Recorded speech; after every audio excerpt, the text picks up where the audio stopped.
할렐루야. 하나님께서 정말로 그렇게 오늘 우리 가운데 역사하실 줄로 믿습니다. 은혜 받으신 하나님의 말씀은 역대상 4장 9절에서 10절 말씀입니다. 역대상 4장 9절에서 10절 말씀인데 2절이니까 저희가 한 마음으로 함께 좀 선포하고 이 말씀을 낭독하면 좋겠습니다. 다 찾으셨죠? 같이 하나님 앞에 말씀 낭독합니다. 시작. 야베스는 그의 형제보다 귀중한 자라. 그의 어머니가 이름하여 이르되 야베스라 하였으니 이는 내가 수고로이 낳았다 함이었더라. 야베스가 이스라엘 하나님께 아뢰어 이르되 주께서 내게 복을 주시려거든 나의 지역을 넓히시고 주의 손으로 나를 도우사 나로 환난을 벗어나 내게 근심이 없게 하옵소서 하였더니 하나님이 그가 구하는 것을 허락하셨더라. 아멘. 오늘 이 본문 가지고 야베스의 기도가 나의 기도가 되는 복된 자가 바로 당신입니다. 저입니다. 이러한 제목으로 하나님 주신 은혜를 좀 나누겠습니다. 오늘 본문이 되게 유명한 구절이기도 한데 개역 개정 지금 우리가 읽고 있는 개역 개정 이 번안의 버전보다 예전 버전이 더 익숙하신 분들이 오히려 더 많을 것 같아서 제가 개역 한글 버전을 다시 한번 준비를 해봤습니다. 한 번만 더 읽어볼까요? 시작. 야베스는 그 형제보다 존귀한 자라. 그 어미가 이름하여 야베스라 하였으니 이는 내가 수고로이 낳았다 함이었더라. 야베스가 이스라엘 하나님께 아뢰어 가로되 원컨대 주께서 내게 복에 복을 더하사 나의 지경을 넓히시고 주의 손으로 나를 도우사 나로 환난을 벗어나 근심이 없게 하옵소서 하였더니 하나님이 그 구하는 것을 허락하셨더라. 아멘. 오늘 본문 안에 등장하는 주인공 야베스 많이 들어보셨죠? 네, 아니 질문하지 않기로 했죠. 네, 많이 들어보실 줄로 믿습니다. 네, 이 야베스라는 이름을 성경에서 좀 찾아보면 다른 성경에 잘 안 나옵니다. 찾아보려고 해도 다른 성경들이 이스라엘 역사와 흐름 안에서 여러 가지 이름들이 여기저기 설켜서 한 번씩 찾아볼 수 있는 이름들이 되게 많은데 야베스라는 이름을 찾아보려고 하면 정말 찾기가 어렵다가 하나 찾았는데 그 이스라엘 지명 중에 길르앗 야베스라는 지역이 있어요. 근데 이걸 좀 찾아봤더니 지금 오늘 본문에 나온 야베스랑 길르앗 야베스의 야베스랑 전혀 다른 단어입니다. 한글 말로는 야베스가 맞는데 이 히브리어 단어 자체는 달라요. 그러니까 다른 건 것 같고 오늘 본문의 야베스를 찾아봤는데 여기밖에 안 나와요. 역대상에서밖에 안 나오는 이 야베스가 왜 중요했을까를 좀 묵상해 보면서 좀 본문을 계속 관찰을 해봤는데 일단은 보니까 이 야베스가 누굴까를 찾아보니까 본문에서 뭐라고 하냐면 그의 어머니가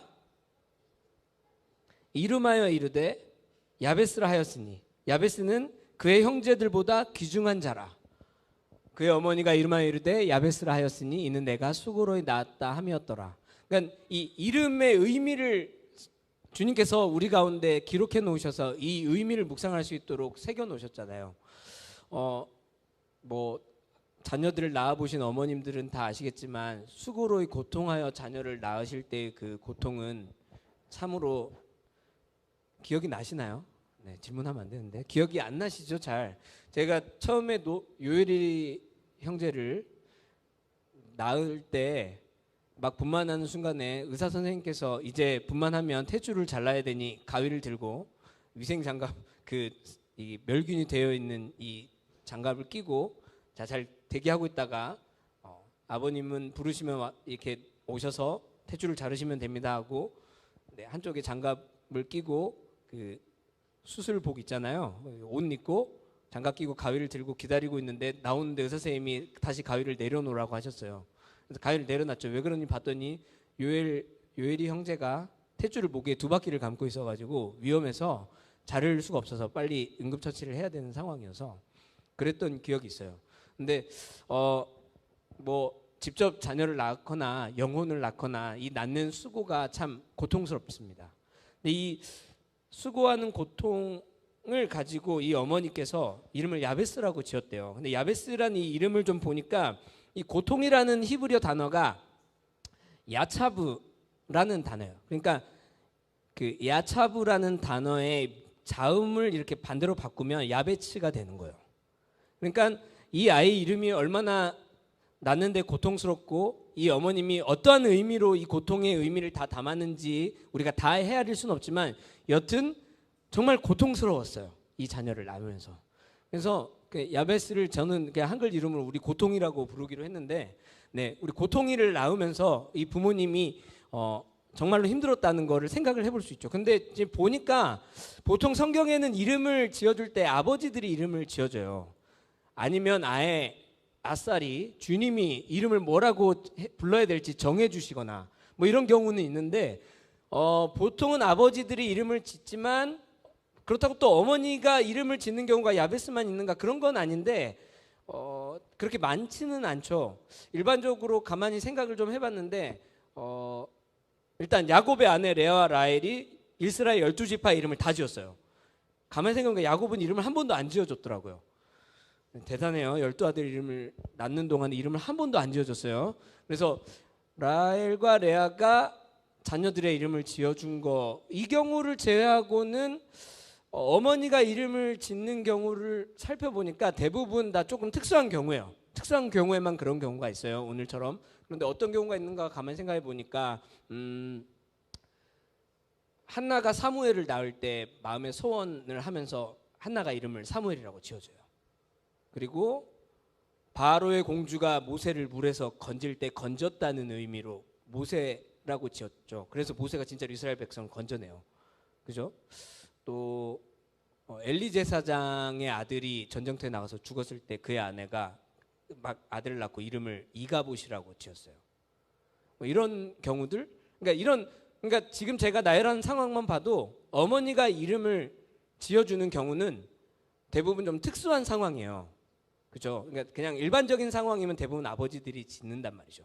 그런데 오늘은 왜 의미가 더 있냐면 야베스라는 이름을 어머니가 지어줬는데 이 어머니가 무슨 상황인지 누군지 알 수가 없어요. 그러니까 이 어머니의 이름을 아는 거에 큰 의미가 없다는 뜻이기도 해요. 사실 어떻게 보면. 그런데 어쨌든 이 유래를 알 수가 없고, 그리고 그렇다면 야베스 아버지가 누군가 이것도 알 수가 없고, 본문을 막 읽으면서 저희가 야베스는 그의 형제들보다 존귀한 자라고 하는데 야베스의 형제들이 누군지도 모르겠어요. 어쨌든 형제들보다 귀중한 자래요. 소중하고 귀중한 자래요. 그리고 그의 어머니가 고통 중에 나아서 이름을 고통이라고 지었대요. 네, 제가 지유를 낳을 때 2016년이었나요? 이스라엘의 70번째 희년이었거든요. 그래서 이름을 희년이라고 지으려고 했어요. 김희년이. 네, 진짜로 그렇게 지으려고 했어요. 김희년이라고 지으려고 마음을 굳게 먹고 있는데 주변에서 다 이렇게 권면해 주셨어요. 그렇게 지으면 나중에 개명을 해야 될 수도 있다. 그래가지고 희년이라고 짓는 대신에 그때 막 그 카리스 교회 50몇 주년 그 기념성회를 하고 있을 때여가지고 희년이 자유를 선포하는 해잖아요. 그래서 자유라고 짓고 싶은데 김자유 그러면 이상하잖아요. 그래서 이제 자유를 그 일본어 발음으로 지유라고 불러요. 그래서 일본 이름이죠, 어떻게 보면. 그래서 김지유라고 제가 지었어요. 네, 그러니까 그런 걸 생각해 보면은 야베스 어머님은 왜 고통이라고 지었을까? 그러니까 자기네 말로는 고통인 거잖아요. 히브리어 그대로 들으면, 고통아, 고통이 학교 갔다 왔니? 고통아 밥 먹었니? 들을 때마다 참 고통스럽죠.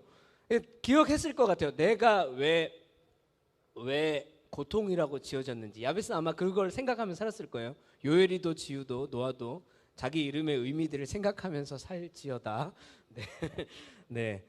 그래서 이 성경에서 어머니가 이름을 짓는 경우는 대부분 특수한 상황인데 오늘은 더욱 특수합니다. 어머니를 알 수가 없고 형제들도 누군지 알 수가 없고 그냥 어머니가 고통 중에 나아서 고통이라고 이름을 야베츠라고 이름을 지었다는 거.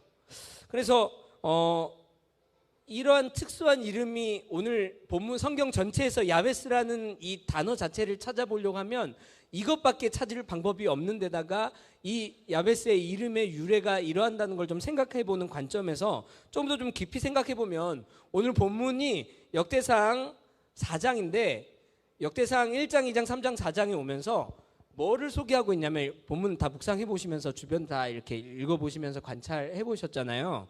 그런데 보시면 역대상 2장과 3장의 1장부터 시작해서 이스라엘의 계보를 쭉 다시 나열을 하면서 2장과 3장에 특별히 이스라엘 중에 12지파 안에서 유다 지파의 계보를 쭉 나열을 해요. 그래서 2장과 3장이 쭉 소개를 한 다음에 4장에 다시 우리가 4장에 와서 다시 1절부터 오늘 본문의 7절까지 이 유다의 아들들 중에서 베레스라는 아들이 있는데 이 베레스의 자녀들, 베레스의 후손들에 대해서 쭉 나열을 한 다음에 이제 8절, 9절 이렇게 오면서 뭐가 있냐면 이렇게 보니까 이게 지금 이스라엘의 12지파 중에 한 지파인 유다지파, 특별히 유다지파는 이스라엘을 통치하는 왕의 계보를 낳는 지파예요. 우리 주 예수 그리스도께서 태어나실 지파이기도 해요. 이 유다지파의 계보 속에 베레스라는 아들의 쭉 소개가 있고 베레스의 아들들의 소개가 있는 다음에 오늘 본문에 야베스를 소개를 하는 거예요.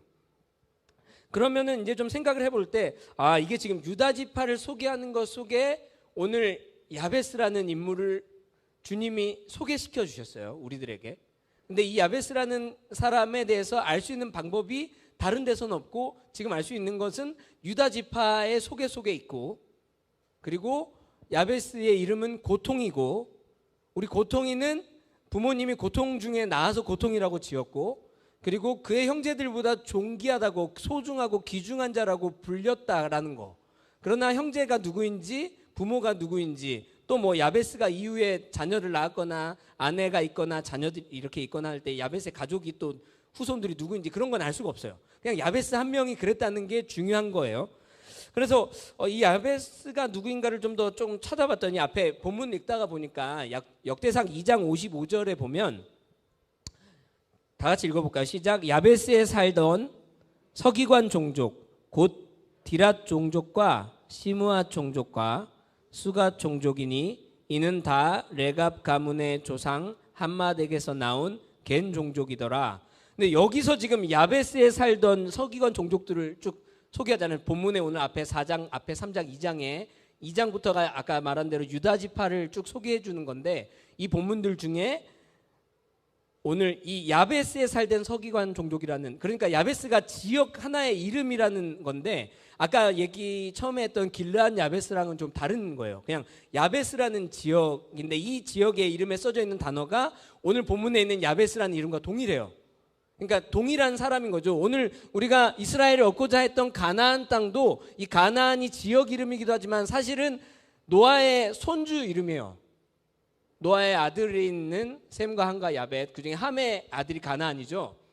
그러니까 이 가나안도 사람의 이름이 그 지역의 족장과 이 사람의 이름이 그 지역 이름이 된 거예요. 그뿐만인가요? 이스라엘에 있는 많은 지역들이 다 그 지역 사람들의 12지파의 지파들도 다 사람 12아들의 이름이 지파의 이름이 되어서 그 땅이 분배가 되었고, 우리가 알고 있는 많은 지역들이 다 그렇게, 다 그런 건 아니지만 많은 경우에 이 사람 이름이 그 지역 이름이 되는 경우가 있어요. 어쩌면 저희 조상들 중에 김순천이가 있었을지 서순천이가 있었을지 뭐 동순천이가 있었을지 모르죠. 그런데 어쨌든 이 사람의 이름이 지역 이름이 됐다는 것은 오늘 이 방금 읽었던 2장 55절에 야베스의 지역에 거주했던 사람들이 어쩌면, 그러니까 정확하게 다 알 수는 없으나 이 야베스의 이름이 지역이 되어서 이 지역에 살던 종족이라는 거죠.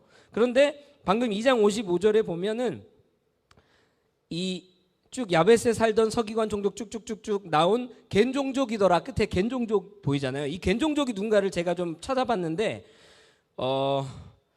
이 겐 종족은 사사기 1장 16절 한번 혹시 띄워줄 수 있을까요? 자, 읽어볼까요? 시작. 모세의 장인은 겐 사람이라 그의 자손이 유다 자손과 함께 종려나무 성읍에서 올라가서 아란 남방의 유다 황무지에 이르러 그 백성 중에 거주하니라. 또 사사기 4장 11절 모세의 장인 호밥의 자손 중 겐 사람 헤벨이 자기 족속을 떠나 게데스에 가까운 사하나님 상수리 나무 곁에 이르러 장막을 쳤더라. 그러니까 모세의 장인을 보통 이드로 또는 호밥이라고 불러요. 성경에 보면. 근데 이 사람이 누구냐면 모세의 장인이자 미디안 제사장이었고, 그리고 미디안 사람이자 이 겐 종족이었어요. 종족이. 그러니까 적어도 딴 건 모르겠지만 야베스는 겐 종족 사람들이 거하던 땅인데, 이 겐 종족이 누구냐면 이스라엘 백성들이 애굽을 막 빠져나와서 그 모세가 애굽으로 들어갈 때 모세가 광야로 도망 나와서 미디안 사람 이 이드로를 만나서, 그리고 이드로의 딸을 아내 삼아서 결혼을 했죠. 광야에서. 그리고 40년의 이 초아야와 같은 생활을 하다가 80이 되었을 때 주님이 다시 모세에게 나타나셔서 내 백성을 가서 데리고 나오라고 보내요. 그래서 모세가 이 장인인 이드로에게 제가 하나님께서 이렇게 말씀하셔서 애굽에 가서 제가 데리고 나오겠습니다 해서 간단 말이죠. 그래서 이스라엘 백성들과 함께 출애굽을 해서 나와서 다시 누굴 만났겠어요? 네, 장인을 다시 만난 거예요.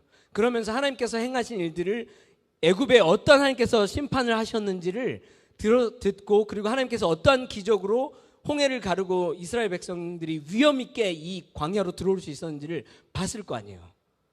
그렇죠? 그러다 보니까 이 모세를 통해서 이 이스라엘 백성이 출애굽한 이후에 모세를 통해서 이스라엘 사회에 편입이 된 종족이 이 겐 종족인 거예요. 하나님께서 행하신 것, 그리고 사위인 모세를 통해 한 백성이 빠져나와서 나라가 나왔는데, 이 나라에 하나님께서 행하신 계획들을 들어보니 정말 내가 이 나라에 편입이 돼야 되겠다는 마음이 있어서, 이 마음이 하나가 되어서 이 종족이, 겐 종족이 이스라엘 사회로 편입이 됩니다. 그러면서 유다 지파에 편입이 됐어요. 그러니까 오늘 본문을 읽어보면은 쭉 유다 지파를 소개를 하는데, 유다 지파에 속한 사람이 야벳인 거예요. 그런데 원래 태생적으로 이스라엘 백성, 아브라함의 자손이 아니에요. 그렇죠? 그러니까 이방인이지만 이방인으로서 이스라엘 사회에 편입이 된 사람으로서 야벳인 거예요. 여기까지 잘 이해가 되시고 계신 거 재밌으신가요? 재미없으신가요?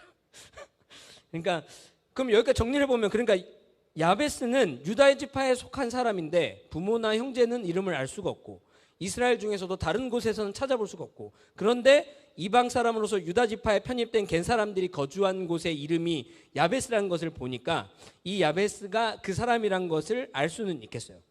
그러니까 이 유다 지파에 뿌리가 없는 이방인 야베스, 그의 이름은 고통, 여기까지로 정도로 생각을 해보겠죠. 야베스는 누굴까 이렇게 좀 찾아보니 그렇습니다. 그러면 이제 이런 야베스가 하나님께 무슨 기도를 드렸는가, 사실 오늘 그걸 나누면 끝나요. 네, 그래서 네, 이걸 좀 구체적으로 한번 보죠. 야베스가 하나님께 어떻게 기도했냐면,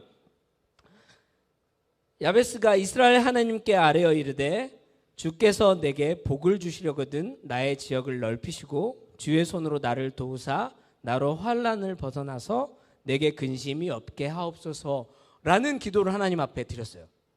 이거를 좀 구체적으로 한번 볼게요. 자, 복의 복을 더하사 나의 지경을 넓히시고, 나의 지역을 넓히시고, 아까 그 개역 한글 버전까지 의미를 생각해보고 영어 버전도 제가 막 생각을 해봤는데, 이 의미가 좀 우리한테 확실하게 와닿는 말로 제가 정리를 해보니까 이게 이런 의미로 생각해보세요. 복의 복을 주시려거든, 아니면은 진짜 정말로 복을 저한테 주시려면, 하나님 저한테 정말 복을 주시려거든 제가 받고 싶은 복이 있어요 라고 이렇게 기도를 한 거예요. 그러면서 이 복의 내용이 뭐냐면, 나의 지역을 넓혀 주십시오. 이제 아까 개역개정 옛날 버전 보면 나의 지경을 넓혀 주십시오. 이런, 정말 나한테 복을 주고 싶으시면 하나님 저를 정말로 축복하시려면 제가 있는 곳에 지역을 넓혀 주십시오 라는 기도를 했단 말이에요. 이 야베스가 한 기도의 내용에 이 지경이, 우리가 들었지만 지경은 땅의 경계예요. 땅의 경계가 필요한 이유는 경계선을 정해서 여기까지가 네 땅, 저기까지가 내 땅, 네 땅 내 땅 할 수 있는 어떠한 소유로서의 의미가 있기 때문에 지경이 의미가 있는 거죠. 안 그러면 굳이 선을 그어서 경계를 만들어서 여기까지 저기까지를 할 이유가 없어요. 여기까지 중요한 건 여기까지 누구의 소유가 되고 여기까지 어떠한 법도가 미치고 있고 여기까지 영향력을 발휘하는 통치가 누군가의 통치인가가 중요하기 때문에 지경이 중요한 거예요. 그렇죠?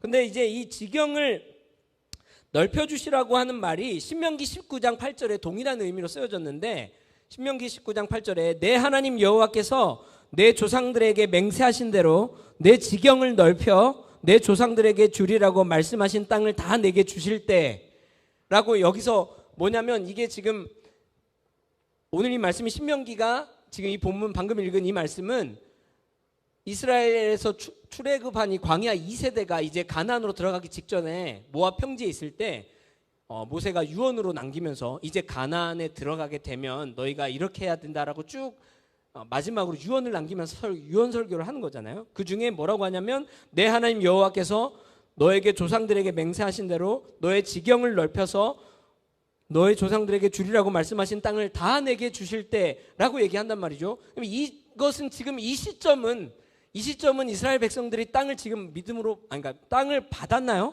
땅을 소유한 게 아니죠. 아직 소유한 상태가 아니고 아무것도 없는데 믿음으로 하나님께서 허락해 놓으셨으니까 가서 그것을 믿고 가서 취해라고 얘기하시는 거란 말이죠.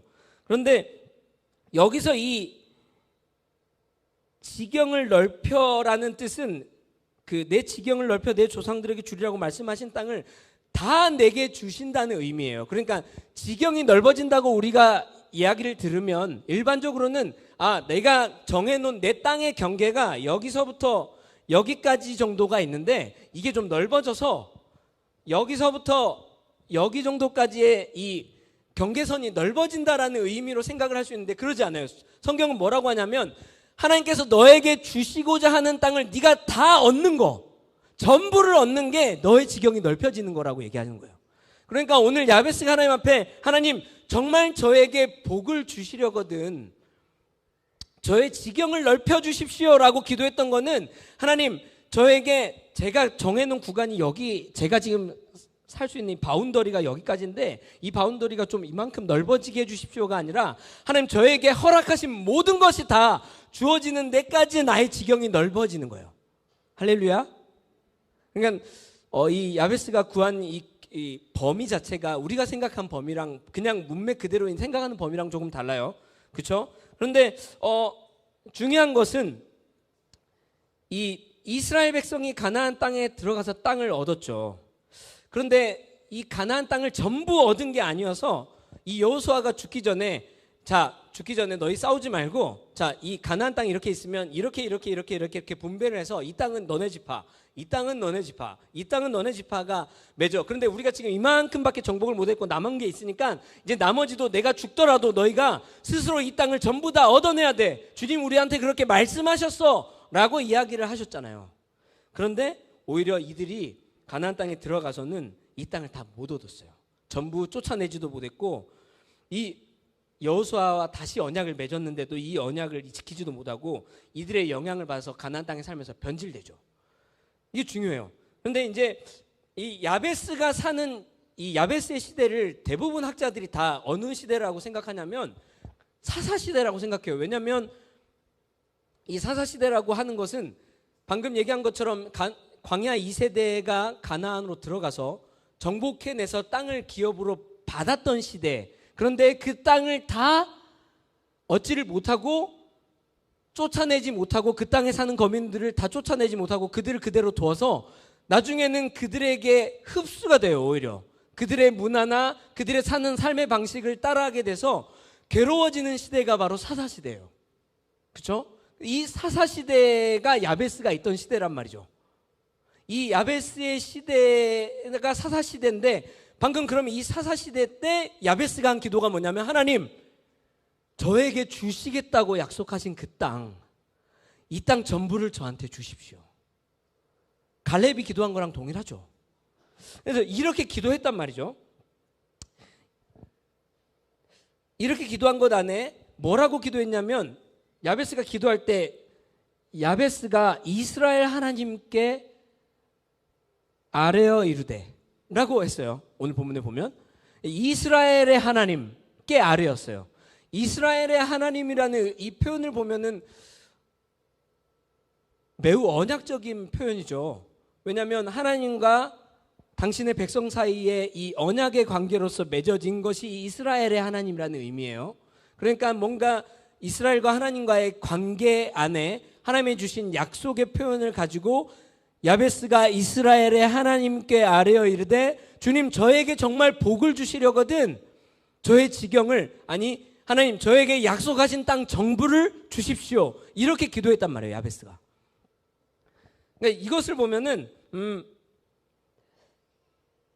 야베스가 하나님께 기도를 시작할 때는 하나님께서 약속해 주신 이 언약의 약속의 말씀을 근거해서 이 언약을 근거로 하나님 앞에 기도를 시작했어요. 이런 느낌으로 했을 것 같아요. 현대적인 말로 하면 약속의 하나님, 언약의 하나님, 저에게 복을 주십시오. 저에게 약속한 기업의 땅을 주십시오. 저는 비록 이방 사람이고 하나님의 은혜로 제가 하나님을 섬기는 백성이 됐습니다. 저는 이스라엘에 뿌리가 있는 사람이 아니지만 저는 믿음으로 하나님의 백성이 되었기 때문에 주님께서 주겠다고 이 약속하신 땅을 믿음으로 하나님을 신뢰한 채로 전부 차지하고 싶습니다. 저에게 이 땅을 허락해 주십시오. 라고 야베스가 기도한 거예요. 그렇죠? 우리도 기도할 때 보면은 이제 각자 다 기도에 내공이 있으신 분들이고 정말 기도 깊이 많이 하신 분들인 줄로 알아요. 우리 성도님들이 기도 많이 하시는데 기도할 때 여러분 기도할 때 기도의 의미 안에 하나님을 향한 그 교제함 기도 안에 그리고 하나님을 신뢰하는 기도 안에 있는 기도들을 막 하고 있고 방언으로 기도하고 여러 가지 의미들을 기도하지만 기도는 언제나 뭐가 필요하냐면 하나님의 약속의 말씀을 의지한 채 기도해야 돼요. 누군가를 향해 전도하고 싶을 때 누군가를 향해서 중보할 때도 마찬가지예요.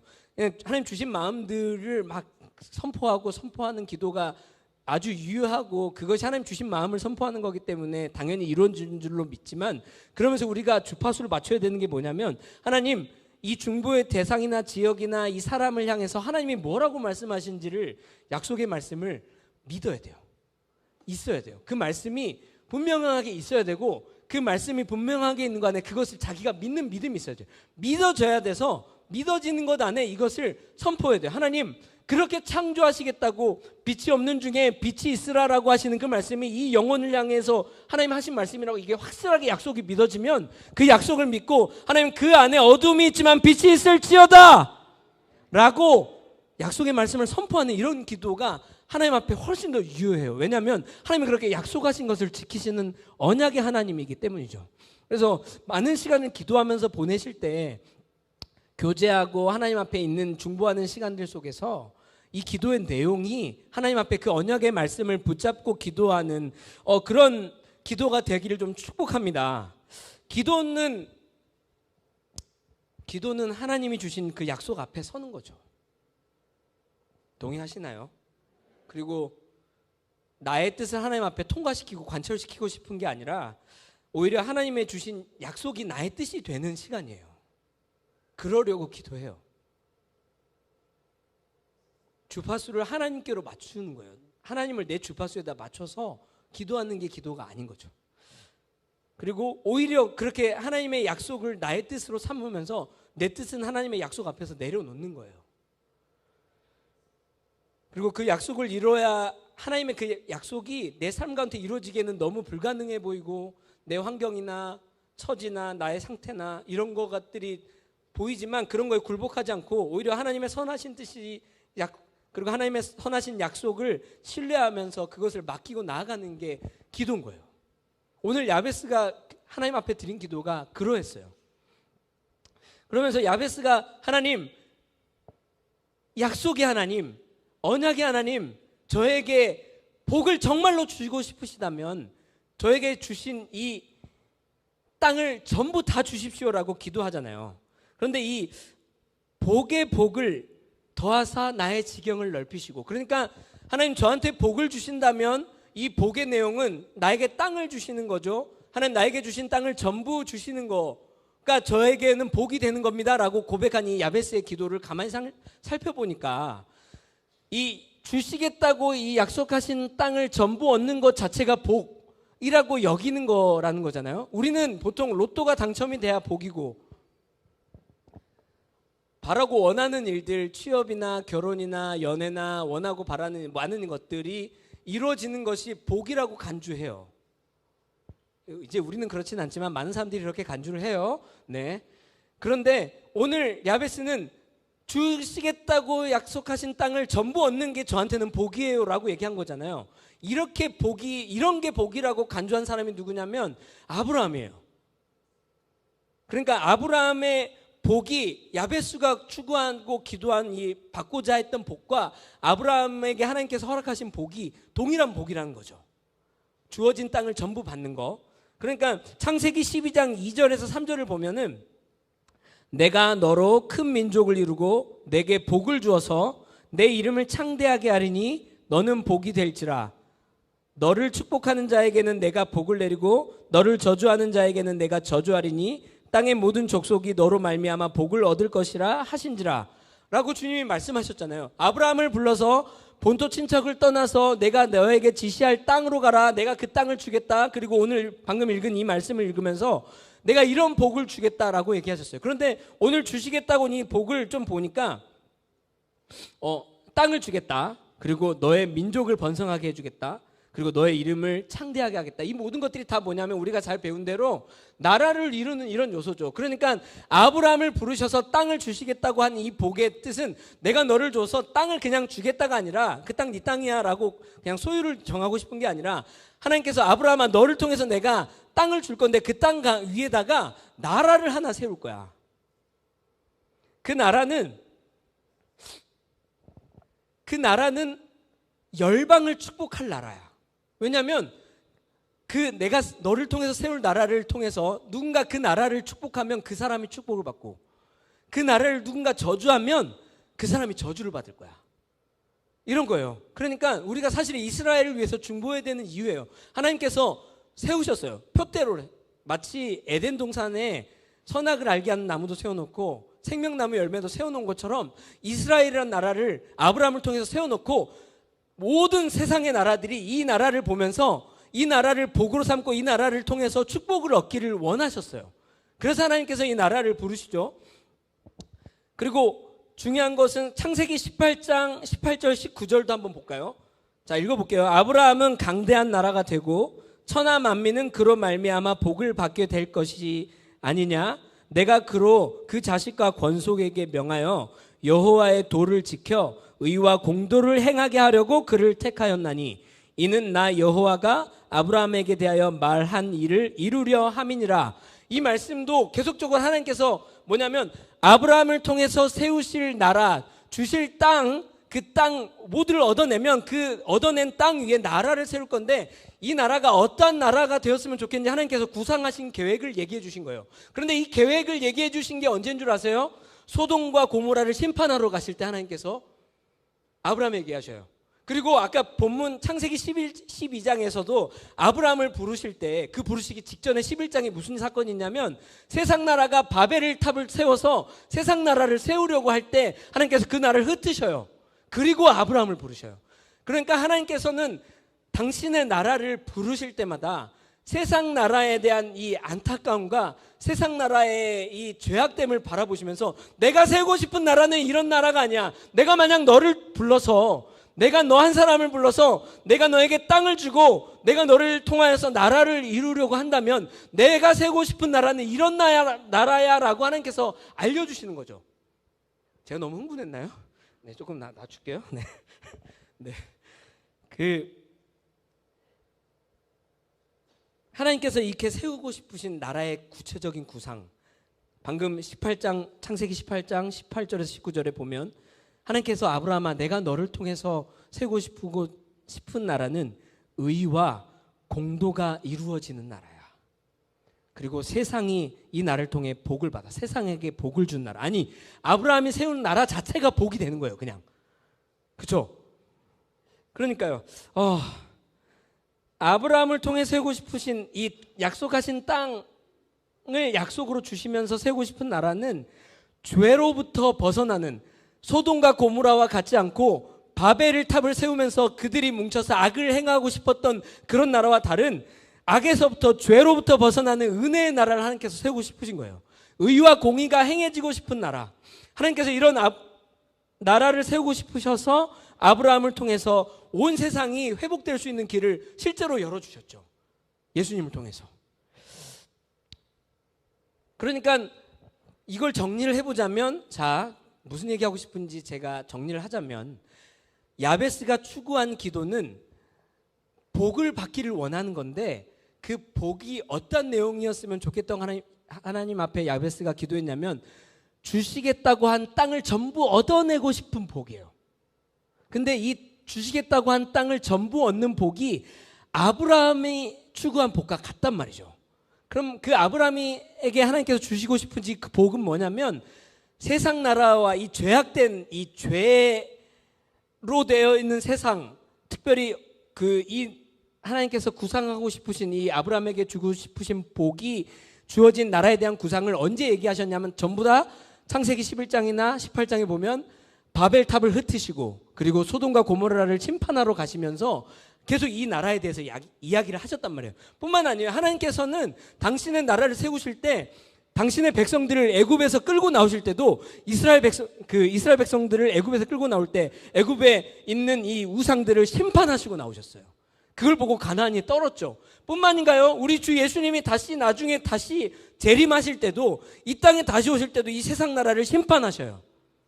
그러니까 언제나 하나님께서 세우고 싶으신 나라가 있다면 그와 동전의 이면으로 반대는 하나님께서 심판하실 나라도 있는 거예요.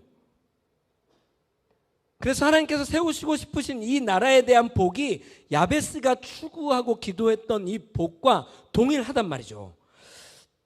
창세기 15장 16절을 한번 볼까요? 내 자손은 4대 만에 이 땅으로 돌아오리니 이는 아모리 족속의 죄악이 아직 가득 차지 아니함이니라 하시더니, 하나님께서 아브라함에게 이 땅을 주시겠다고 약속을 하시고 나서 실제로 야베스가, 그리고 야베스를 비롯해서 이스라엘 백성이 가나안 땅을 얻어내기까지는 400년이 넘는 시간이 걸렸어요. 그렇죠? 근데 이 400년이 넘는 시간 동안 하나님 뭘 기다리고 계셨냐면, 당신의 백성의 수가 차기까지 기다리셨어요. 그런데 동시에 뭐냐면, 방금 읽은 본문처럼 아모리 족속의 죄악이 아직 400년이 흐른 시간 동안에 가득 차지 않았어요. 하나님께서 심판하실 만큼 죄악이 가득 차지 않은 거예요. 그러니까 하나님께서 당신의 나라를 세우신다고 할 때는 여러분들 한 사람 한 사람이, 저희들 한 사람 한 사람이 하나님의 나라인 줄로 믿습니다.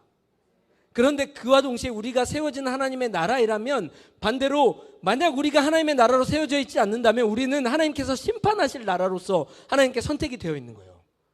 무서운 거죠.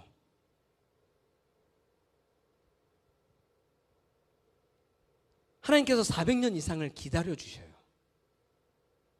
지난주에도 전도사님 통해서 얘기해 드렸지만, 니느웨 백성도, 그러니까 하나님께서 원하시는 것은 사실 심판이나 멸망이 아니에요. 모든 육체가 하나님께로 돌아오고 구원을 얻는 게 하나님께서 원하시는 바예요. 그래서 주님이 아모리 족속의 죄악이 가득 찰 때까지 400년이 넘는 시간도 하나님 참으시고 기다리세요. 그리고 주 예수 그리스도의 복음이 시작된 이래로 약 2000년이 지나간 시간, 이제 하나님이 참으시는 시간이 거의 끝이 와가요. 혹 우리 중에 신앙생활을 하고 있는데, 내가 짓는 죄가 많고 고범죄가 많고 세상 사람들이 말하는 교회 다니는 사람이 왜 저래? 라고 얘기하는 어떤 일들을 스스로 각인해서, 내가 생각해도 하나님 앞에 내가 참 부끄럽고 창피한 일들이 너무 많구나. 하나님 앞에 내가 죄스러워서 어떻게 살아가지? 라는 생각이 들 때 당연히 이것들을 넘길 수 있는 십자가의 복음이 있음과 동시에 하나님의 성품이 어떠하신지를 좀 알기를 바랍니다. 400년, 우리가 길어도 100년 사나요? 근데 400년도 하나님 참으세요. 우리 죄악에 대해서. 그렇다고 실컷 즐겁게 죄를 누리시라는 이야기는 아닙니다. 그런데 적어도 우리를 향해서, 너 어떻게 하나님 앞에 그럴 수 있어? 라는 우리를 향한 스스로의 정죄감이 들 때 하나님 400년도 넘게 참으시고 인내하시는, 아니 하나님께서 당신의 나라를 세우기까지 2000년을 거의 기다리시면서 2022년에 이르도록 하나님이 참으시고 계신다는 것을, 하나님께는 그러한 넉넉함과 사랑이 있다는 것을 인지하십시오. 정말 그렇게 되기를 원합니다. 그러니까 하나님, 다시 본문으로 돌아와서 야베스가 하나님께 드린 기도는 아브라함이 추구한 복과 같고, 하나님께서 아브라함에게 주시고자 한 복은 하나님께서 세우고자 하는 나라가 어떠한 것인지에 대한 그 구상이 담겨져 있단 말이죠. 그렇죠? 그런데 재밌는 거는 이렇게 약속을 해주셨는데 족보가 있고, 오히려 아브라함의 자손이라고 하는 이스라엘 백성들은 사실 가나안 땅을 제대로 못 얻었어요. 그래서 사사시대에는 너무나 많은 괴로움을 당했고, 나중에는 그 괴로움이 관영을 하다가 통일왕국 시대를 지나서, 그리고 왕국이 나누어지고, 그리고는 그 죄가 너무 넘쳐서 망했어요. 그 망함도 하나님 사랑하시기 때문에 망하게 하셨죠. 그런데 오히려 이방인인 야베스는 하나님께서 주시겠다고 이 땅을 얻었단 말이죠. 아이러니하죠. 그러니까 어떻게 보면 이스라엘 백성 입장에서 보면 저희가 야베스예요. 저희 이방 교회들이 다 야베스인 거예요. 저희 한 사람 한 사람이 다 야베스예요. 왜냐하면 우리에게 아무런 공로가 없고 우리에게 주어져 있는 핏줄이 없지만 주 예수 그리스도께서 열어놓으신 길을 믿음으로 말미암아서 하나님께서 세우신 하나님의 나라의 백성으로 우리를 편입시켜 주셨어요. 그리고 우리에게 동일하게 땅을 약속해 주셨어요. 우리에게 그럴 만한 족보나 자격이 없지만, 그래서 우리는 자격 없는 백성이지만 하나님의 백성으로 하나님께서 불러주셨기 때문에 더더욱 이스라엘을 축복해야 돼요. 그리고 그 나라가 하나님께서 원래 계획해 놓으셨던 여러분들 온전히 일어서고 부흥하고 다시 세워지기까지 그들을 향해서 끊임없이 축복하고 중보해야 되죠. 이러한 기도를 하나님께서 들으셨는데, 야베스가 기도하면서 뭐라고 기도했냐면, 주께서 나에게 복을 주시려거든 나의 지경을 넓혀주시고, 그리고 그 후반절이 뭐라고 하냐면, 주님의 손으로 나를 도우셔서 나로 환난을 벗어나 내게 근심이 없게 해주십시오라는 기도를 했어요. 그러니까 야베스가 하나님, 언약의 하나님, 약속의 하나님, 저에게 주시겠다고 약속하신 땅을 전부 주십시오. 그리고 당신의 손으로 나를 도와주셔서 내가 환난을 벗어나서 근심이 없게 해주십시오 라고 했단 말이죠. 근데 이것을 좀 더 아까 그 표준 번역이나 예전 번역까지 다 합쳐서 영어 번역 합쳐보니까, 이걸 참고해서 얘기해 보니까, 주님의 손으로 나를 도우셔서 내가 악으로부터 벗어나서 고통이 없게 해주십시오. 조금 더 확실한 의미, 이렇게 조금 두리뭉실한 표현이 아니라 정확한 의미로 좀 얘기를 해보자면, 내가 주님의 손으로 나를 도우셔서 나로 악으로부터 벗어나서 내가 고통이 없게 해주십시오라는 기도를 하나님 앞에 했단 말이죠. 근데 이 악이라는 말은, 그러니까 이 죄의 또 다른 표현이죠. 그렇죠? 그러니까 야베스가 그러면 뭐가 고통스러워서, 이 죄악과 이 악이 얼마나 자기를 고통스럽게 했으면 이름이 고통이잖아요. 이제 조금씩 점점 의미가 오죠. 왜 어머니가 이 야베스를 낳으면서 고통이라고 지었는지. 단순히 출생의 고통이 있어서가 아니라 이 야베스를 낳는 시대 자체가 고통의 시대인 거예요. 이 고통의 시대 가운데 고통을 낳았는데, 야베스도 기도하는 것 중에는, 하나님, 제가 당신의 손이 나를 도우셔서 내가 악으로부터 벗어나서 제가 고통이 없게 해주십시오라고 기도했단 말이죠. 우리도 이런 기도를 한다면, 그런 기도를 하는 사람에게는 뭔가 매일매일 마주하게 되는 고통이 있단 말이죠. 매일매일 마주하게 되고 매일매일 경험하게 되는 악이 있단 말이죠. 대체 뭐였을까를 좀 가만히 더 생각을 해보면서 기도하는데, 이 야베스가 있는 시대가 사사시대잖아요. 근데 사사시대가 대표적인 악이 뭐냐면, 이런 표현을 해요. 계속 사사시대 보면 여호와의 목전에 악을 행함으로, 여호와 보시기에 악함으로. 사사기 2장 11절이나 11절에서 13절 보면은, 이스라엘 자손이 여호와의 목전에 악을 행하여 바알들을 섬기며 애굽 땅에서 그들을 인도하여 내신 그들의 조상들의 하나님 여호와를 버리고 다른 신들 곧 그들이 주위에 있는 백성의 신들을 따라 그들에게 절하며 여호와를 진노하시게 하였으되, 곧 그들이 여호와를 버리고 바알과 아스다롯을 섬겼으므로, 또 뭐 사사기 3장 7절 같은 데도 보면 이스라엘 자손이 여호와의 목전에 악을 행하여 자기들의 하나님 여호와를 잊어버리고 바알들과 아세라들을 섬긴지라. 섬기는 거는 누군가를 섬긴다면, 제가 만약 여기 앞에 있는 샛별을 섬긴다면 제가 샛별이의 종이 돼야 되는 거잖아요. 누군가를 섬긴다는 의미는 항상 그런 거를 내포하고 있어요.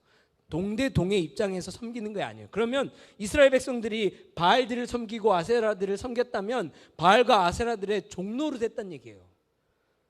그들의 주변에 있는 백성들, 이스라엘 세상 사람들의 그 가나안 땅에 거하고 있는 쫓아내지 못한 그들의 신들을 따라서 그들에게 절했대요. 절했다는 얘기는 예배했다는 얘기고 그것에 대한 가치를 뒀다는 얘기예요. 야베스가 매일매일 마주했던 악은 뭐냐면, 야베스가 살고 있는 이 땅에 살고 있는 사람들, 그 사람들이 생활하고 있는 방식, 그들이 섬기고 있는 우상들을 매일매일 이스라엘 백성들이 섬기고 그들에게 절하고 그들을 섬기고 그들을 따라서 막 그러고 있는 거예요. 그걸 매일매일 보는 거예요. 그게 얼마나 고통스럽고 악한 일인지. 그래서 하나님, 저에게 이 악을 벗어나게 해주십시오 라고 기도한 거예요. 이스라엘 백성들은 왜 이렇게 했을까요? 좀 뭐 그들의 입장에서 변론을 한번 해볼까 생각도 해봤는데, 광야를 지나면서는 그들이 유목민 생활을 했잖아요. 유목민 생활을 해서 양을 키우고 소를 키우고 가축을 키우다가 여호와의 구름 기둥과 불 기둥이 어느 곳에 멈춰서면 그곳에 베이스를 칩니다. 그래서 텐트를 치고 거기에 얼마를 살지 모르지만 쳐요. 1시간 동안 텐트 치고 있는데, 텐트를 쳐서 3시간만 텐트를 다 치고 있는데 구름 기둥과 불 기둥이 3시간 만에 다시 움직이면 다시 텐트를 또 걷어. 그리고 또 따라가야 돼요. 그래서 또 텐트를 쳐요. 3시간만 텐트를 쳤는데 이번에는 여호와의 구름 기둥과 불 기둥이 3년 동안 안 움직이고 있으면 그냥 거기 있어야 돼요. 3년 동안. 그러다가 또 움직이면, 언제 움직일지 모르는데 주님이 인도해 주시면 그냥 움직이는 거예요. 그 움직임, 왜 이렇게 움직여? 왜 이렇게 이동해? 우리 하나님의 인도하심을 바라는데도 하나님께서 실제로 그렇게 우리를 인도해 주시는데, 그 인도하심이 우리랑 다르고 우리가 생각하는 것과 다르면 불평불만이 나와요. 이스라엘 백성도 어떻게 했어요? 이 베이스를 계속 캠프를 쳐가면서 계속 바꿔 다니는 거죠. 캠핑 좋아하시는 분들은 괜찮겠지만 캠핑을 싫어하고 가만히 있는 것을 좋아하시는 분들은 어려우실 수도 있어요. 어쨌든 그래서 유목민 생활을 계속 하다가 40년이 넘는 유목민 생활을 끝내고 가나안에 들어갔는데, 가나안은 유목민족들이 있는 때가 아니에요. 그들은 농경사회예요. 그러니까 이제까지 농사를 지어본 적이 없는데 이제 목축 생활을 하다가 갑자기 농사를 지으려고 하니까 농사 지을 방법을, 저한테도 지금 제가 음악가지만 계속 음악을 만드는 일을 하다가 저보고 농사 지으라고 하면 혜정 집사님부터 찾든지, 집사님 어떻게 해야 되죠? 뭐 이렇게 할 것 같아요. 찾는다는 얘기는 뭐냐면 방법을 모르겠는 거예요. 그러니까 자연스럽게 주변에 있는, 쫓아내지 않은 이 가나안 백성들이 농경 문화로 보니까 소출도 풍성하고 되게 많은데, 근데 보니까 이유를 보니까 바알들하고 아세라 이 신들에게 절하면서 풍요와 비, 이 햇빛과 비를 이 주장하고 있는, 관장한다고 하는 이 신들에게 우상 숭배하기 시작하니까 이거 희한하게 햇볕도 많고 비도 많아서 이게 풍성하네? 아, 이렇게 하면 되겠구나. 약간 변론을 해보자면 이래요.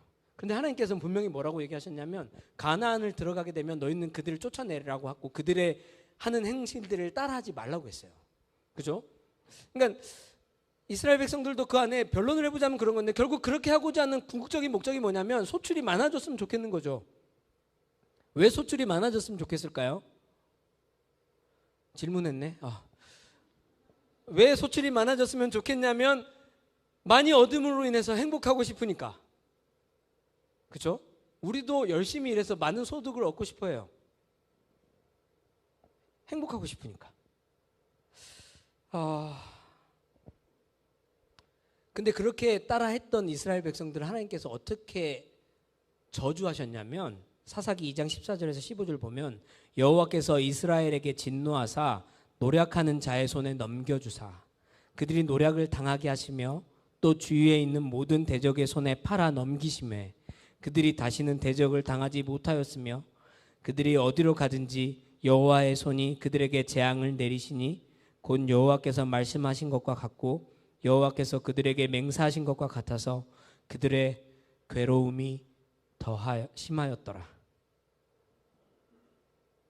그러니까 하나님의 백성, 하나님께서 약속하신 복으로 약속하신 땅을 얻어서 그 땅 가운데 세우고 싶으신 하나님의 나라의 백성으로서 그 땅 가운데 살지 못하고 오히려 세상의 나라를 똑같이 소돔과 고모라가 그러했던 것처럼 바벨을 이루려고 했던 그들이 모였던 것처럼 동일한 방식으로 그렇게 살아가면 오히려 약속하신 땅에서 저주를 받아요. 여러분, 가나안 땅을 정복하는 믿음으로 살아간다는 거 목사님께서 올해 저희 공동체에게 선포하신 선포죠.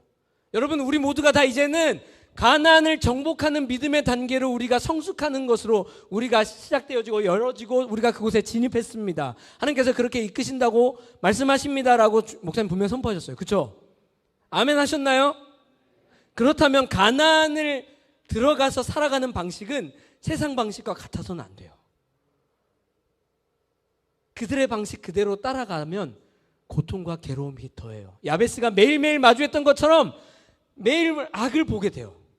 여러분, 그래서 우리가 오늘 이 시간에 오늘날까지 이 올해를 들어와서 6개월을 살고 있는 이 시점에 만약 여러분들이 살고 있는 삶 속에서 직장에서 일하는 터, 배우고 있는 터, 살아가는 가정 터, 걸어가는 길거리 어디에서든지 간에 여러분들이 계신 곳에 하나님이 정하신 법과 규칙대로 그분을 신뢰하는 것을 따라서 하나님이 도우시는 손으로 살지 않고 바알과 아세라를 섬기는 것이 풍요의 근본이 될 수 있는 것이 우리에게 자극이 되어서 그들이 사는 세상 사람들이 똑같은 방식으로 그들이 추구하는 방식을 쫓아서 그들이 원하는 스타일대로 우리가 배워서 살잖아요. 그럼 우리도 사는 삶 속에 괴로움만 더해요. 만약에 지금이라도 교회에 와서 이렇게 모일 때 그리고 소그룹에 들어갔을 때 거기서 사는 방식과 그리고 여러분들이 돌아가셔서 살고 있는 곳에 일하는 곳에서 하는 방식이 다르시다면 여전히 여러분들 삶에 괴로움만 많을 거라고 저는 생각을 해요. 그럴 수밖에 없어요. 하나님이 세팅해 놓으신 방법이 그래요. 하나님께서 우리에게 복을 주시길 원해서 우리를 부르셔서 우리를 구원하셨을 뿐만 아니라 주 예수님을 통해서 세상으로부터 우리를 빼내셔서 가나안을 들어가기 전에 광야를 돌면서 하나님이 어떠한 하나님이신지 우리 공동체에게 꾸준히 말씀하시고 경험시켜 주셨어요. 각자가 수없이 많이 표현할 수 없는 많은 것들로 하나님 어떠한 분이신지 경험했단 말이죠. 그런 경험의 과정들을 하나님께서 주신 다음에 이제 우리를 통해서 올해 가나안에 들어가는 믿음으로 우리를 성숙시키겠다고 약속하셨다면은 이제는 우리는 하나님을 신뢰하는 믿음을 가지고 살아야 돼요. 세상에 사는 방식을 똑같이 살아가면 안 돼요. 그래서 날마다 기도해야 돼요. 사실은 야베스가 기도한 것처럼 주님, 저에게 복을 주시려거든 당신께서 주시겠다고 하신 약속하신 땅을 주셔서 저를 통해서 하나님께서 약속하신 나라를 세워주십시오. 저를 통해서 이 나라, 하나님께서 세우시고 싶으신 이 나라를 통해서 세상 사람들이 복을 받게 하여 주십시오. 사람들이 나를 축복하면 그들이 복을 얻고 사람들이 나를 저주하면 그들이 저주를 받는 하나님의 복의 상징으로 세워주신 나라로서 나를 가나안 가운데 도와주십시오. 그리고 하나님, 내가 매일 가나안 가운데 두신 나를 통해서 하나님, 내가 매일매일 보고 있는 세상 사람들이 살아가는 삶의 방식, 그들이 추구하고 있는 가치, 만약 나도 매일 하나님께서 나를 하나님의 손으로 도우시지 않으면 내가 보고 있는 것들이 매일 그런 것들이기 때문에 나도 어느 순간에 이스라엘 백성들이 그러했던 것처럼 그들의 방식을 따라서 살지 모릅니다. 그게 너무 두렵습니다. 그게 너무 고통스럽습니다. 하나님 주의 손으로 나를 도우사 나로 이 악으로부터 이스라엘 백성들이 사사시대 때 저질렀던 이 악으로부터 나로 이것을 벗어나서 근심이 고통이 없게 해주십시오. 이 기도를 좀 반대로 생각해 보면 만약 하나님의 도우시는 손이 없다면 나는 언제나 이 악으로부터 벗어나지 못해서 이 죄악된 예전의 옛사람의 습관과 라이프 스타일대로 여기서 벗어나지 못해서 날마다 고통스러울 거란 얘기죠. 그래서 우리는 매일 기도해야 돼요, 여러분. 왜 매일 기도해야 되냐면 그 하루를, 오늘 우리에게 허락된 하루를 하나님이 허락하신 곳들 있잖아요. 여러분들에게 회사, 어느 회사가 될 수 있고 여러분들 일하는 직장이 될 수 있고 하나님이 두신 곳 있잖아요. 있으라고 하신 곳. 그 허락된 하루를 하나님이 허락하신 곳에서 살아가는 동안에 그 하루의 힘을 우리가 살아가고 있는 곳에 여러분들 회사를 다녀보거나 공부를 하시면 지금 있는 그곳에 여러분들 주변에 제가 저희 소그룹 지체들한테도 복음 나누면서 여러분들 일하고 있는 곳에 여러분들 주변에 있는 같이 일하고 있는 사람들이 뭐라고 얘기하는지 들리는 대로 좀 적어와 보세요 라고 했거든요. 그들이 말하고 있는 게 그들의 가치니까. 일주일 뒤에가 됐어요. 적용을 하고 와서 실행을 해보고 와서 나누는데 대부분 뭐라면 욕, 불평, 불만, 짜증, 신세 한탄. 행복하다고 한 사람이 한 사람이 없어. 그들 중에 예수 믿는 사람이 있었어? 그러니까 없어요. 야베스도 어쩌면 그런 시대를 살았을 거예요. 농경 시대사의 땅을 얻는 시대 안에서 그들 주변에 있는 이 이방 나라들이 하는 말들이 그들이 행하는 방식이 다 그래요. 근데 중요한 거는 그 안에 근데 하나님께서 우리를 그곳 가운데 부르셨단 말이죠. 계속 목사님께서 강조하고 있는데 하나님의 세계로 우리가 들어갔단 말이에요. 주님께서 우리를 부르셔서 구원해 주셔서. 근데 하나님의 세계로 들어가서 우리가 그 하나님의 세계, 하나님의 나라 자체가 돼서 어디로 들어가냐면 세상의 세계관 속으로 하나님의 나라가 들어가요. 이스라엘이 가나안으로 들어간다는 것은 세상의 세계관 속으로 하나님의 세계관을 가지고 들어가는 거란 말이죠. 그러니까 이 세계관 속으로 다른 세계관이 들어가니 얼마나 많은 충돌이 있겠어요. 왜냐하면 추구하고자 하는 가치가 달라요. 행복하는 건 맞는데 여기는 더 많이 가져야 되고 가지기 위해서 여러 가지 방법을 써가면서 그래서 자기가 중심이 되는 행복. 근데 여기는 하나님께로 돌아가서 하나님으로부터 있는 행복을 추구하는데도 가치가 다른 곳으로 들어간단 말이죠. 근데 세계관이 틀리다 보니까 그 안에서 추구하니 가치도 다르니 가치가 더 충돌을 해요. 계속 갈등해요. 우리도 마찬가지예요. 하나님께서 우리를 가나안으로 들여보내주셨어요. 그런데 가나안 자체가 하나님의 나라로 변해 있지 않아요. 여전히 세상 나라 속에 우리를 두셨는데 우리를 두셨지만 우리가 그렇다고 그 나라에 흡수되어 있으라고 두는 게 아니에요. 세상 속에 있는 하나님의 나라 한 사람 한 사람 할렐루야.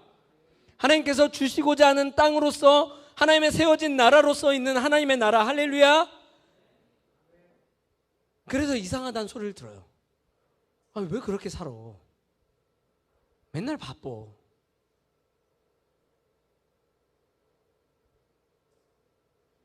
왜 이렇게 하면 더 낫잖아. 그럴 융통성도 없냐고. 사람 왜 이렇게 답답하냐고. 좋은 평가는 다들 아닌 말들을 계속 들어요. 그래서 하나님의 나라가 더 귀해요. 제가 그런 나라이기 때문에 그분의 나라로 살아가는 거예요. 우리를 허락하신 곳에 두셨다면 그곳에서 우리는 하나님께서 우리에게 주시고자 하는 땅을 다 얻어내는 자들이 되기를 원합니다. 다 얻어내서 그게 하나님께서 세우시고 싶으셨던 나라. 사실 더 나누고 싶은 것들인데 시간이 많이 가서 나머지는 금요일에 하도록 하고. 네, 기대가 되시나요? 자, 다시 본문의 처음으로 돌아가서 오늘 본문에서 야베스를 뭐라고 얘기하냐면 야베스는 그의 형제들보다 소중한 자라고 얘기해요. 그의 형제들보다 존귀하다고 얘기해요. 다른 번역에서. 왜 존귀할까?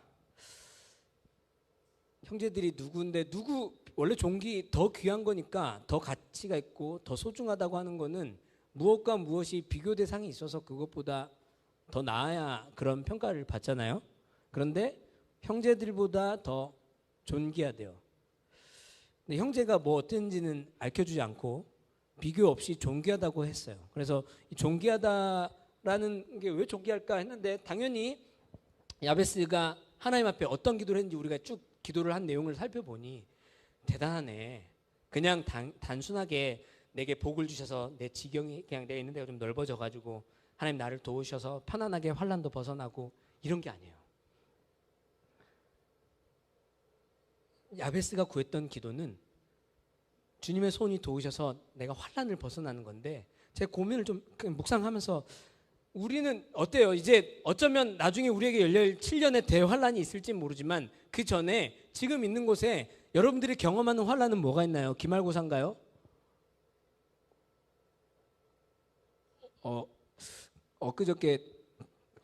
그저께 금요일에 예배를 마치고 예배팀 이렇게 청소 바닥을 이렇게 성전 바닥을 청소를 하면서 모 형제님이 이런 말씀을 하셨어요. 저한테.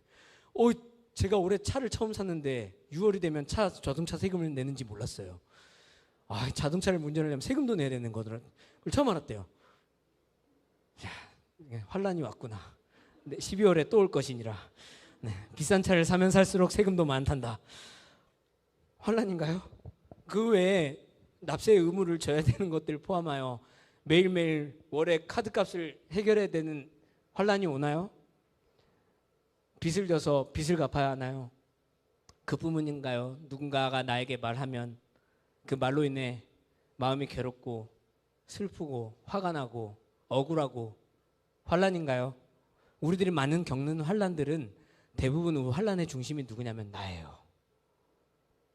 그러니까 우리가 많이 할 수 있는 앞으로 열릴 어쩌면 7년의 대환란이 있을 수 있지만 그 환란마저도 잘 통과할 수 있는 방법은 결국 매일매일 겪는 환란의 대상인 나.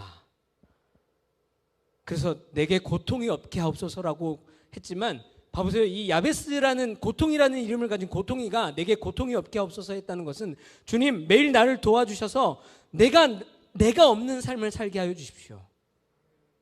내가 매일매일 보는 이 세상의 방식과 가치관을 따라서 살고 싶어. 사실은 어쩌면 내 안에 본질적으로 그걸 따라가고 싶거든.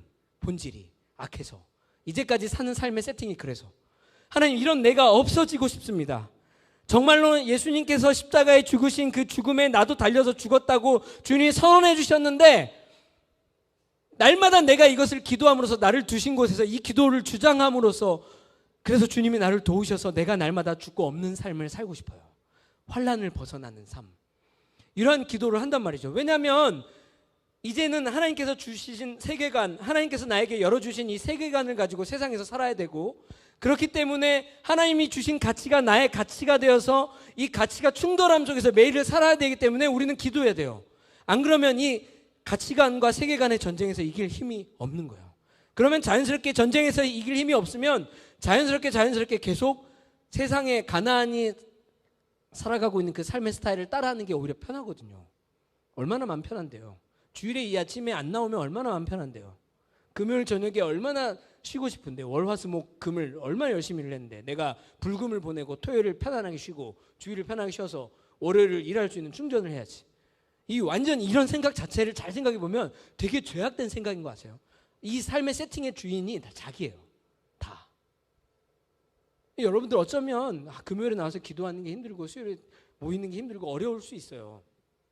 괴로울 수 있어요. 그런데 그 괴로움이 싫어서 자기가 쉰 다음에 열심히 일주일을 살잖아요. 그러면 오히려 그렇게 세상 사람의 사는 방식을 따라가면 아까 얘기했던 대로 주님이 약속하신 대로 저주가 있어요. 그 가지고 일궈놨던 열심히 노력하고 땀 흘려서 얻었던 소출마저도 다 대적에게 팔려. 내 주변에 있는 대적이란 대적들은 다 동원해서 주님이 다 쓸어갈 거래요. 가나안에 사는 방식이 그래요. 차라리 광야에 있으면 괜찮아요. 근데 재밌는 건 주님이 우리의 의지랑 상관없이 주님이 약속해 주셨어요. 우리 가운데 언약의 하나님께서 이스라엘의 하나님이 오히려 월드비전 공동체 하나님이 우리에게 뭐라고 약속하셨냐면 이제 얘들아 사랑하는 월드비전 공동체 성도님 한 분 한 분 여러분 광야를 도는 믿음에서 가나안을 정복하는 믿음으로 하나님께서 우리를 인도해 주시겠다고 당신이 약속해 주셨단 말이죠. 그러면 우리는 이제 라이프 스타일을 안 바꾸면 괴로워지는 건 우리예요. 이전에는 어쩌면 우리가 열심히 노력해서 얻은 소출이 가지고 보관을 할 수 있었을지 몰라요. 그런데 이제는 하나님께서 열어주시는 믿음의 영역으로 들어가기 시작하면 그런 방식을 계속 살면 하나님께서 진노하셔서 죄송합니다. 있는 것마저도 다 흐트러시고 흩어가실 수도 있어요. 그게 하나님의 약속의 방식이거든요. 그런데 그 이면과 더불어 하나님께서 우리에게 그러한 가나안의 믿음으로서 살아갈 수 있게 허락해 주신 것은 그러한 저주로 끌어가고 싶으셔서가 아니라 우리에게 약속되어 있는 것들을 전부 다 허락해 주고 싶으셔서 그래요. 그래서 그러한 믿음으로 같이 기도하게 돼요. 매일매일을. 그래서 오늘 성경의 본문은 우리가 읽은 본문은 뭐라고 하냐면 야베스를 존귀하다고 해요. 존귀하다고 성경에서 이름하는 것들을 쭉 찾아봤더니 언제 그러냐면 야베스가 하나님께 기도하는 것을 하나님께서 다 허락해 주셨다고 그랬잖아요. 오늘 본문의 끝에 보면, 그죠? 하나님이 그가 구하는 것을 허락하셨더라. 하나님께서 기도에 응답을 주셨다는 얘기인데, 그것은 이 야베스가 방금 우리가 공부하고 나누고 배운 들은 대로 이 야베스의 기도 자체가 하나님께서 흡족해 하시는 기도를 야베스가 하나님께 올려드렸단 말이에요. 이거를 기도문이나 가식적인 기도가 아니라 정말 야베스의 삶을 걸고 야베스가 이런 기도를 하나님 앞에 드리고 하나님께서 이 기도를 얻으시고 들으셨단 말이죠. 그래서 하나님께서 이 기도를 허락해 주셨기 때문에 남들과는 다른 이러한 기도를 하나님께서 허락해 주셔서 야베스가 남들보다 존귀하기도 해요. 그러면서 제가 존귀하다는 표현을 좀 찾아보니까 존귀하다는 자는 이 성경에 표현되어지는 사용된 예들을 쭉 보니 전쟁에서 큰 승리를 얻은 자들을 존귀하다고 그래요. 전쟁에서 뛰어난 용사들, 다윗의 용사들을 쭉 소개해주는 구절을 보면 이 사람은 존귀한 자다, 이 자는 존귀한 자다, 이렇게 쭉 소개를 한단 말이죠. 그리고 또 신분적으로 존귀한 사람들을 언급할 때 그래요. 막 창세기 34장 19절 같은 데 보면 왕의 아들 중에 세겜이라는 사람들을 존귀하자고 이렇게 소개하고, 사무엘상에 보면 선지자 사무엘도 존귀한 자로 표현이 돼요. 그리고 사무엘 하드에 보면은 다윗 왕도 존귀한 자로 이런 식으로 표현이 돼요. 그러니까 신분적으로 되게 대단한 사람들일 때, 대단한 신분을 가지고 있을 때 존귀하다고 표현을 해요. 그러면 오늘 이런 걸 봤을 때 저희는 어쩌면 야베스는 전쟁의 용사에 가까울 수 있죠. 왜냐하면 아까 얘기한 대로 세계관 안에서 버텨내고 가치관과 가치관의 충돌 안에서 버텨내려면 전쟁이 불가피하니까. 여러분들 매일매일 사시는 거 전쟁이시죠? 그래서 그 전쟁에서 이기려면 기도가 필요하다고요. 야베스가 기도한 그 기도가 우리의 기도가 되기를 바라는 것은 지금 우리의 시대가 지금 살고 있는 이 시점에서 우리의 야베스가 살았던 그 사사시대가 우리 앞에 동일하게 펼쳐져 있고, 그리고 하나님께서 야베스를 부르셔서 축복하신 것처럼 우리에게 동일한 축복이 있고, 그런데 그렇게 사는데 매일 주님의 손이 우리를 도우시지 않으면 여타 다른 무너져가고 부르짖었던 멸망해갔던 이스라엘 백성들처럼 우리도 동일하게 그들처럼 세상에 잡아먹혀서 살지도 모르는 그런 세팅 구조에서 살아요. 매일매일 치열하게 기도하면서 힘을 얻어야 돼요. 여러분, 그래서 하나님께서는 공동체에게 그러한 믿음의 약속을 해주셨어요. 여러분 개인들에게는 어떤가요? 지금 하나님께서 약속해 주신 약속이 있습니까? 있죠. 처음에 새해 시작하면서 다들 말씀 뽑으셨으니까 하나님께서 분명히 그 말씀 이루시겠다고 약속해 주셔서 주신 거잖아요. 우리가 기도하고 믿음으로 받았기 때문에. 그리고 또 지금 6개월을 살아온 이 시점에서 계속해서 하나님께서 맡겨주신 것들에 충성을 다하면서 계속 농사를 지어가는 이 시점에 이 밭이 휘어져가는 이 넉 달의 추수 기간 동안에 하나님께서 우리에게 누군가를 향해서, 나 자신을 향해서, 우리 가족들을 향해서, 우리가 만나고자 하는 영혼들을 향해서, 세워가고자 하는 사람들을 향해서 약속해 주신 약속의 말씀이 있나요? 그 약속의 말씀을 하나님께서 언약하셨기 때문에 이루실 것을 믿으면서 그 약속한 대상 안에, 말씀 안에, 중보할 영역 안에 하나님의 나라가 세워지기를 간절히 바라는 믿음을 가지고 계속 우리가 기도해야 될 줄로 믿습니다. 할렐루야. 이 시간에 같이 좀 기도하면서 좀 오늘 본문의 말씀을 좀 생각을 다시 해보죠.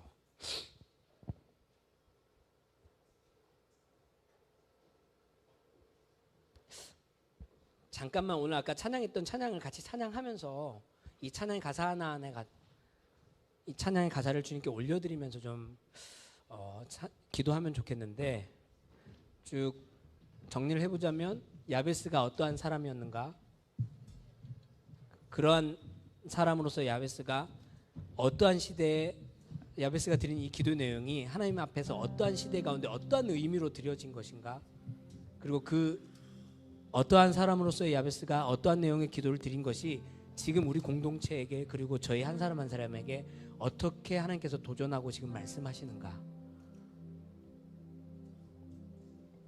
이 의미들을 좀 생각하면서 같이 좀 찬양하고 기도하도록 하죠.